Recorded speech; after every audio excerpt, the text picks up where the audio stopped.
so it's been a very long time since I've done a more laid back video, unscripted video, and I've kind of been missing just talking to the camera and seeing what happens. Hey guys, my name is MRIDUL, CHHIBBER, a filmmaker that makes random videos on YouTube on a weekly basis, and today I'm going to be talking about journaling. I've been journaling for about a year, maybe like 11 months now. And I know that every kind of self-help YouTuber has at one point made a video about journaling, but to me it's something that's helped me so much, and I think I have my own unique personal experience with it. So why did I start journaling? So a year ago, my life was looking great, to be honest. Everything was pretty much perfect.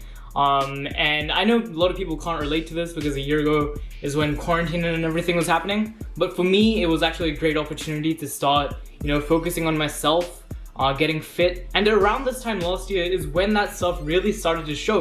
I've been working out every day, working really hard, and now it's suddenly the results are showing. I'm looking fit, and being on this productivity self-help kind of train, I decided to pick up another habit that I'd heard is amazing and essential, which is journaling. Now, I actually didn't know why specifically I wanted to do it. I had no goals or anything. A lot of people start journaling when there's something bad happening in their life. If they've gone through a breakup or something and they need to get out of a rut or something, and they can put out their overthinking into a condensed note-taking kind of form. And for me, it was just, life is going great. Let's just talk about that. To start off with, I'll give you a tour of how I set up each page. So I time block most of my hours, so 16 hours of the day, and I just kind of block what I want to be doing each of those hours. This doesn't necessarily have to be a productive thing. It might be hanging out with a family member or going out to the movies or something fun as well. So on the top, I have a number out of 10, just how happy I'm feeling, how satisfied I'm feeling. Sometimes it's a 7, sometimes it's a 3. And it's funny because recently I've been having these days that are really amazing and then really bad back to back. And it's actually something I'm thinking of looking through and kind of tracking why that's happening. But anyways, then I just have a label of that day, the best thing that happened that day, or just the highlight of the day. The movies I watched that day, the albums that I listened to, the podcast episode I listened to. All of that stuff goes in this section. Just so I can track down the things I'm watching and listening to. I just find it fun. Sometimes you're like, oh yeah, I had that idea, and you can trace back how you got to that idea. So it becomes pretty interesting. Then I just have my weight. And then after that, I just do the normal diary thing, reflecting. First just writing down all of the things I did, and then reflecting on them, going deeper into my thoughts on them, and really evaluating if I'm happy with the progress of my goals and stuff, and how my life is going in general. As you can see, I probably write more than most people on a daily basis, and that's because the good stuff really comes after you've already written what exactly you did that day, the tedious little things. Oh my god, I went grocery shopping, blah blah blah blah blah. It comes after that, and when you have this amount of space that you're forced to fill out, you're forced to detect your own feelings and become very self-aware. I can go back in the last 6 months and pick out a day and know exactly what I did that day, how I was feeling, and that is just amazing. I can pick out right now a random day, okay, the 21st of the 3rd, 2021, and this day I was really having a lot of fun writing, and I watched The Lobster for the first time. It's just amazing to be able to do that. And when you're reviewing how your week or your month is going, it's very easy to look back on it and see, okay, I actually had a good day. I actually had these few good days. It wasn't entirely terrible, Another important reason for journaling being so amazing is that it allows you to be more self-aware. You're aware of your thoughts, you're aware of what your mind is thinking all the time, because often we have these thoughts of, we feel kind of sad, but we have no reason why we're feeling that way.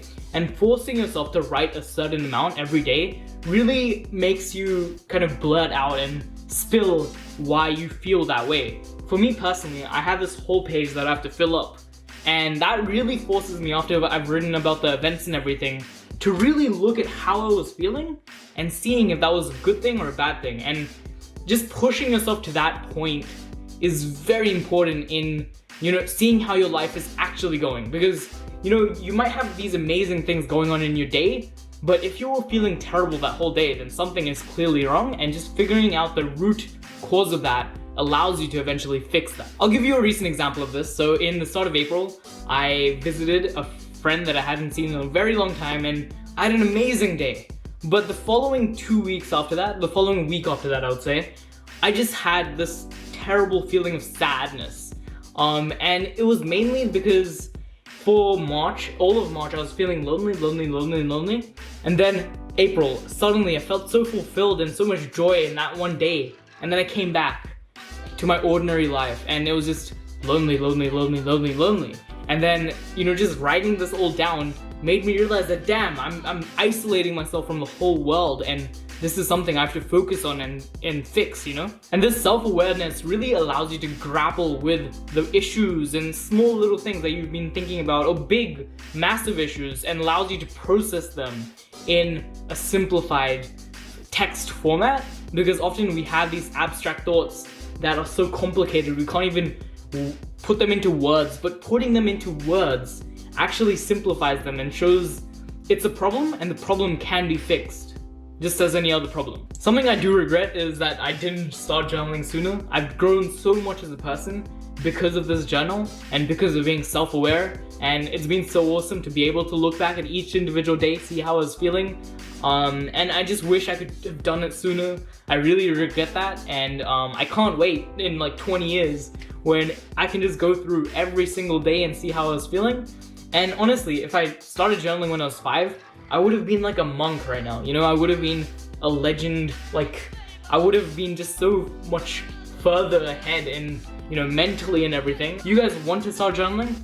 Don't do it as extremely as I do, because obviously this amount of journaling is a bit time consuming. What I would recommend is start with a paragraph each day, maybe 4 sentences. Just write 4 sentences of what you did each day. And as you do that, you can continue along to develop that system. When you become used to it as a habit, maybe you can extend the amount that you force yourself to write. And by that, you can really get to this level where you're disciplined and you write a whole thing of each day. And it's really amazing. I can't recommend it enough. If you enjoyed this video about journaling, you're really gonna enjoy this video about the compound effect and how I use it to change my life. Just check that out. And besides that, yeah, I love you guys. Hope you have a good one. And I'm just gonna shut up now.